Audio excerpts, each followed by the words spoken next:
roam, which again is not that big of a problem. I'm just thinking about the jungler here because if not, it is gonna get banned out. Because Instilio can pick up a jungler and then instantly ban out the Joy and whatever jungler is open next, and that leaves TNZ with very little options. Maybe having to pick up something like the Bane. I think Bane's totally fine here. Yeah. Honestly, in terms of like jungle picks for TNZ, I'm a little less concerned, but here comes the Joy for the side of Instilio. Rather interesting, despite having to play into the Cho as well. That's something to keep in mind. Yep, and like I said, pick up a jungler and then ban out the remaining junglers, putting TNZ in a little bit of pressure, and maybe this is their answer towards the Eve. Because Rosa so far has been pressuring Instilio quite a lot. So maybe just say, you have one target, man. If the Cho kicks you. Yeah. But kill Rosa first. But I think they should be able to do it. They've got the Glorious Pathway on top of that Joy. It's going to be a lot of movement speed. Ooh, banning out the Claude this time around coming up from it. Which is good against the Eve, you know? Yeah, interesting. I mean, they've thought about this. Like, Osprey is making sure that he is covering these angles. I'm thinking of something crazy. What's crazy? A strong combination is Angela Joy. It's a strong combination, but it is a very big risk here. Very big risk. You have the Valentina, you can still put the Angela as roam. Maybe it's like you can have the the argument is too risky for a final game. Yeah. It can also be the argument you gotta gamble a bit. You got risk management. Risk management, yeah. That's how we put it at the very beginning here. I think it's an interesting idea, and I think, oh man, it kind of depends, right? Because there's a potential for the early game to go really far south for the side of Instilio, because right now we don't see what the roamer option is for Ulfandar at this point in time, and the fact that they're also getting rid of the Edith, they understand that they don't want to get as disrupted. The most that they want to deal with is the Glorious Pathway, nothing more than that. Oh, a Tigreal. So a lot of setup here, a lot of setup. Looking at, you can put the row in the roam position, maybe pick up a Phoveus. They did pick that up before.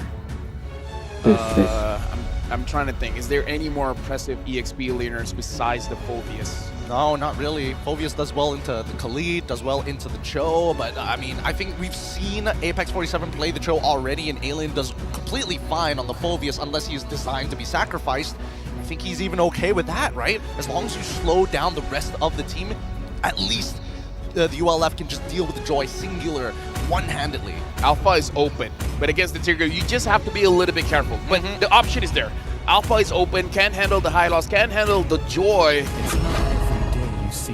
And it looks like their pickup here is going to be the Ling and Terizla. Ling Terizla. I like it. I like it a lot. As much as Instilio is trying to deny this big combination around Rosa's Eve, it looks like Instilio will have to set themselves up for success here. Don't has a lot on his shoulders, but at least he's on the Moskov. At least can knock away the Ling in case the engagement comes through. That was a very quick Moskov, by the way. That was the game plan since the very first pick. They understood it's Moskov. Moskov is going to be the hero that could potentially win them the game. All right, and now it looks like quite a risk as well Ulfandar is taking, where they believe this game could go to the late game, and with that, TNZ wants that Ling. Yeah, this is going to be really, really interesting, right? The first time we saw TNZ on this Ling, absolutely dominating performance on his side, but it's so much setup and wombo combos from both teams. And now potentially the final game in this best of 5. Ulfandar has match point. And Instilio, they got to start to have a win to continue the series. Welcome to the Land of Dawn. There was one time for a reverse sweep to happen. It must start with this very game. Here, down to the wire, it's going to be Ulfandar on the blue side, up against Instilio on the red side, here in game number 3 of this best of 5. Oh boy. I mean, they're going to be starting... Ooh, actually, hold up. They're starting on the opposite side. Oh, opposite sides, yeah. Do they want to... I feel like they want to unlock Alien out of that lane as soon as possible, right? Because I'm expecting the early game to not be too great for Alien. He's just going to be clearing waves, and the natural base damage of Maniac should be enough to deal with the trades. Before that, I got to remind everyone the M6 Pass is now available. Make sure you guys actually rank up and get to level 75 for free. Or if you get to level 75, you get a lot of amazing rewards. Claude's Battle Emote, the M6 Glory Avatar Border, Boxy's Battle Emote and Special Skin, the Colossus M6 exclusive skin, Challenger Spark, as well as a Prime skin, Cosmic Blaze. Make sure you guys log in now, after the game actually, and it gets to level 75. I mean, just play the game more, like double the amount of games you have, and I'm pretty sure you're going to be completing that pass faster than you can even imagine. At this point in time, both sides not finding too many advantages in the lane. However, the mid lane is kind of chunkier. Apex 47, tries it, forces the Purify out of Reaper, and here comes TNZ straight away. This should have been expected. This was a mid lane rotation that we expect to see from Assassins. We touch that Valentina doesn't do well against range, don't we? You can handle an Eve, sure, but Rosa's Eve, man, it has been on point and going up against a Cho. A Cho Eve lane is not a good lane for anyone to deal against. Devastating. It's really devastating. At this point, you would rather have a Sicilian. Yeah, you actually kind of would. Well, let's see, because there's still ways to manipulate these waves, specifically from Lovely, who's currently level 3, so that Sacred Hammer could actually help to kind of reposition the waves later down the line. Look at this. They're giving the EXP lane over to Apex 47 to ensure that he gets level 4, so this is a bit of a change of making sure that they have pure priority here. Yeah, actually, this kind of reminds me of, you know, the last patch even. Here we go, as the Glorious Pathway comes out from Maniac's side, trying to zone out Rosa from this fight. Justinian on top of Apex 47, but honestly, without that first item, or even second item, not going to do much damage. Apex 47 still has a way of the dragon. Both sides positioning for each other. Alien thinking about jumping in, flickers it straight away with the Wombo combo with the RW web. It's beautiful. TNZ starts to chunk them out, but Apex 47 goes down in trade for the Justinian neutral objective secured by Ulfendar.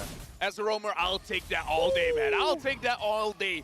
Beautiful engage by Alien, beautiful engage by Apex 47, beautiful follow-up by Rosa as well as TNZ. That's one of those things where you practice so much, even when you fall asleep, you can still do it. Yep, and TNZ 2 levels ahead of Justinian 3 minutes into the game. It's not looking good for him right now, especially if the invades do end up coming through. But for now, no pinch points. TNZ used it to disengage and now is looking through the bottom side of his map. And if you... Oh man, Apex, don't steal this away. All right, Justinian gets it and is able to move to the top side. Dude, 2.3k ahead. Dazzling! You feel invincible at this point. Oh, here he goes. Goes straight for Justinian, dies instantaneously after 2 dashes. I mean, great implosion, but I don't think Reaper has enough to deal with it just yet. The kill squad of the mid trio working out perfectly for Ulfendar. Another unfortunate thing is that if you're playing from behind, the Valentina passive basically doesn't work at all.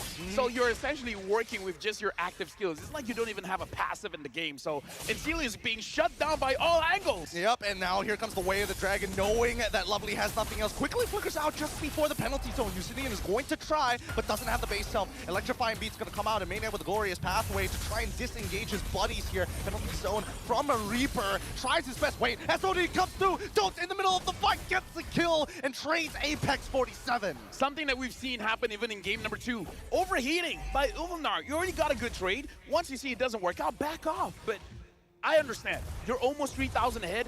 You want to make sure you don't let your opponents breathe. I can respect that. But again, final game in this match. Be a little bit careful.